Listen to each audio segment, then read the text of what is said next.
ठाण्यात आनंद आश्रमामध्ये नोटा उधळल्याचा व्हिडिओ समोर, पावित्र्य नष्ट केल्याचा ठाकरे गटाचा आरोप। गणेश विसर्जनामध्ये प्रथा, शिंदे गटाकडून सारवासारव।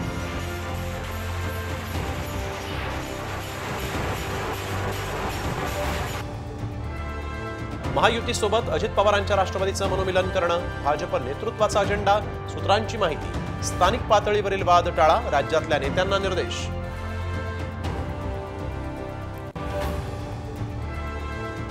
अनिल देशमुखांचे पुत्र सलील देशमुख विधानसभा निवडणूक लढवणार असल्याची शक्यता। अमरावतीतील मोर्शी वरुड मतदारसंघातून चाचपणी, देवेंद्र भोयारांना तगडं आव्हान मिळणार, सूत्रांची माहिती।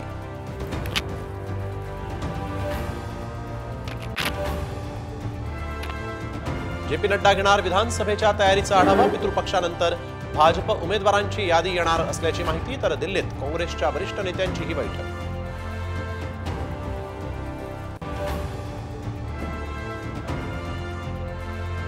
संभाजीनगरमध्ये मध्यधुंद तरुणाच्या स्कॉर्पिओची कारला जोरदार धडक, वारसा ठोकून निघालेल्या चौघांचा दुर्दैवी मृत्यू। लोकसभेतल्या फटक्यानंतर महायुती अलर्ट मोडवर, कांदा निर्यात शुल्कामध्ये कपात। मनमाडमध्ये कांद्याच्या दरात 500 ते 600 रुपयांची वाढ।